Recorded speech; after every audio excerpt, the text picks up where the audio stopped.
Hello students, आज हम पढ़ने जा रहे हैं कक्षा 10 क्षितिज भाग 2 का पाठ 8। पाठ का नाम है कन्यादान। इसके लेखक है ऋतुराज जी।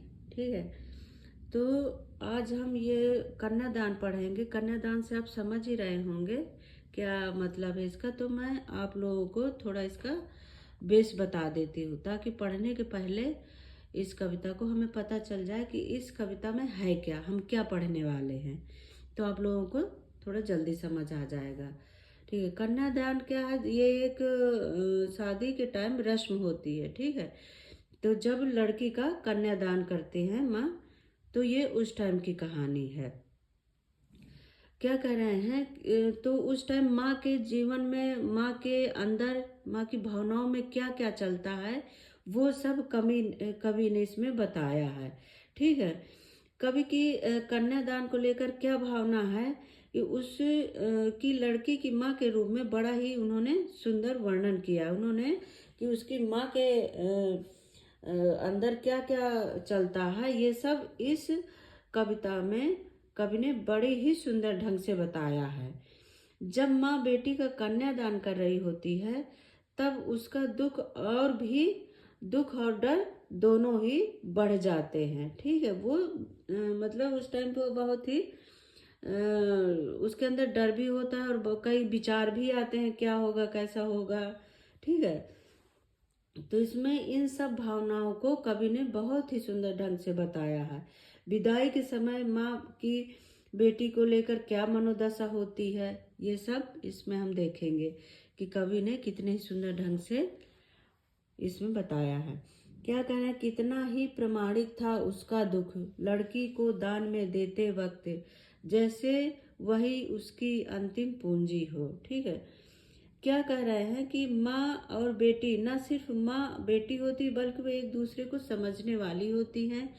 वो एक दूसरे का सुख दुख भी जानती हैं और बांटती हैं। ठीक है, लेकिन वो क्या है, वो एक सच्चे मित्र की तरह होती है माँ और बेटी। तो कह रहे हैं जब बेटी दूर हो रही होती है, तो जब वो अपनी बेटी का दान कर रही होती है, तब उसको ऐसा लगता है जैसे कि उसकी जीवन भर की जमा पूंजी को वो है कन्यादान के रूप में दे रही हो। उसके जीवन से ऐसे लगता है जैसे मेरी सारी जमा पूंजी जा रही है।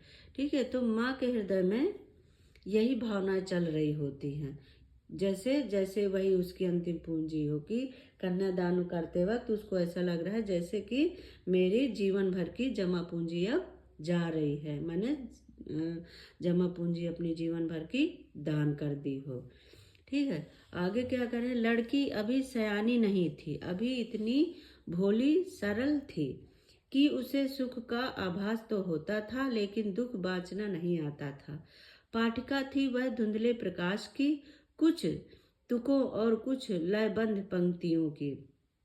इसमें क्या कह रहे हैं कवि कि कन्या सयानी नहीं है। ठीक है, अभी वह सयानी नहीं है, अभी वह बड़ी नहीं हुई है, अभी वो इतनी भोली और सरल है कि उसे इस दुनियादारी की समझ नहीं है। ठीक है, उसने क्या है, अपने घर में, अपनी माँ के घर में उसे सुखों का ही आभास हुआ, उसने सिर्फ सुख ही देखा है। उसे कोई चिंता नहीं, उसे कोई टेंशन नहीं थी। उसने सिर्फ अच्छी अच्छी यादें ही यहाँ देखी, अच्छी अच्छी चीजें ही देखी, सुख ही सुख मिले हैं उसको। उसे केवल खुशियों का ही अनुभव यहाँ पे हुआ है।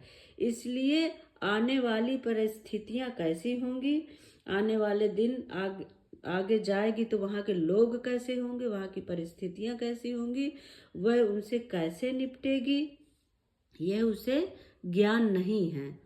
ठीक है, उसे यह अभी आभास नहीं है कि दुख क्या होता है, उसे सिर्फ यहाँ पे सुख का ही आभास हुआ है, लेकिन दुख बाँचना नहीं आता था। पाठिका थी वह धुंधले प्रकाश की। क्या करें, उसे अभी आगे क्या कर बता रहे हैं कि जिस प्रकार धुंधली रोशनी में हमें किताबों के अक्षर स्पष्ट दिखाई नहीं देते, ठीक है, कोई उन अक्षरों को स्पष्ट रूप से नहीं पढ़ पाता, सिर्फ अंदाजा लगा सकता है, वैसे ही उस लड़की के सामने भी अभी क्या काल्पनिक सुखों की एक धुंधली सी छाया है। ठीक है, कि वहाँ क्या, कैसे, वहाँ कैसी कैसा व्यवहार मिलेगा, ठीक है, ससुराल की परिस्थितियाँ कैसी होंगी, जिम्मेदारियाँ कैसी होंगी, क्या क्या संघर्ष होंगे, उसको अभी कुछ भी अंदाजा इन चीज़ों का नहीं है। कुछ तुकों और कुछ लयबंध पंक्तियों की, यदि उसके पास जो भी ज्ञान है वह अभी अस्पष्ट है, ठीक है, केवल माँ द्वारा दिया गया थोड़ा सा भी ज्ञान है और उसे अभी कुछ भी इन चीज़ों का अभी एहसास नहीं है। ठीक है, आगे क्या बता रहे हैं।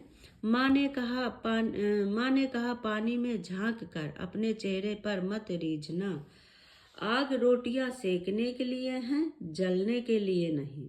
ठीक है, वस्त्र और आभूषण शाब्दिक भ्रमों की तरह बंधन है स्त्री जीवन के। ठीक है, माँ क्या कहती है आगे कि माँ ने कहा पानी में झांक कर चेहरे पर मत रीझना। माँ कह रही है कि अपनी सुंदरता पर अभिमान मत करना। ये जो सुंदरता होती है सब अस्थाई होता है, ये आज है कल नहीं है। ठीक है, तो इस सुंदरता पे ही मत रह जाना, इसे ही संवारने सजने में मत रहना। अपने आप को शीशे में निहार कर ज्यादा खुश मत होना।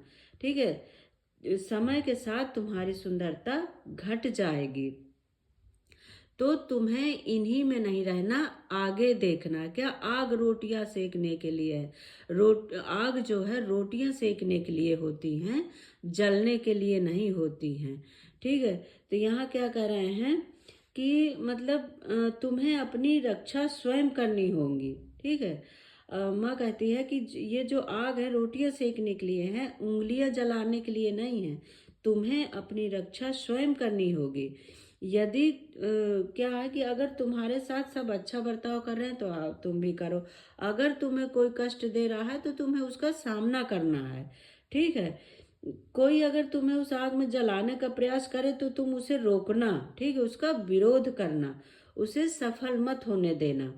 तो यही कह रहा है कि आग जो है रोटियां सेकने के लिए होती हैं, ये नहीं कि तुम उस आग का शिकार बन जाओ, तुम्हें उसका सामना करना है, उंगलियां जलाने के लिए नहीं है। वस्त्र और आभूषण शाब्दिक भ्रमों की तरह बंधन है स्त्री के जीवन के। क्या होता है कि कभी कह रहे हैं कि जैसे ये आभूषण होते हैं जिससे सस्ते संवरते हैं। ठीक है, तो यहाँ पे माँ के द्वारा अपनी बेटी को क्या सीख दी जा रही है कि तुम वस्त्र आभूषण आदि के मोह में मत फंसना। ठीक है, यह सब सुंदरता को बढ़ाते हैं, किंतु क्या है, महिलाओं के लिए बंधन होते हैं। ठीक है, ये महिलाओं के लिए बंधन होते हैं। इनसे माँ इन सब चीज़ों को, इन सब सामानों को क्या कहती है कि ये सब स्त्रियों के लिए बेड़ियां हैं, ये बेड़ियों के समान हैं। इनसे सुंदरता बढ़ती है, इनसे कुछ नहीं, ये हमारे लिए बंधन होते हैं और ये बेड़ियां हैं। ठीक है, स्त्रियों के लिए। तो वो नहीं चाहती कि उसकी बेटी किसी भी बंधन में बंधकर रह जाए। ठीक है, माँ ने कहा लड़की होना पर लड़की जैसी दिखाई मत देना।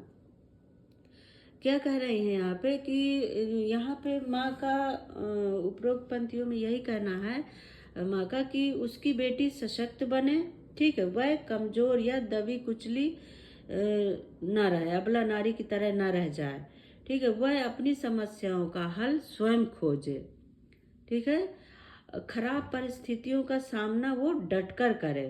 ठीक है, समाज के स्त्रियों का शोषण, जैसे समाज में स्त्रियों का शोषण वगैरह होता है तो इससे क्या है, उन्हें कमजोर माना जाता है। ठीक है, स्त्रियों के क्या है, गुण, दया, क्षमाशीलता, लज्जा उनका भूषण होते हैं, ना कि ये सब उनकी कमजोरी होती है।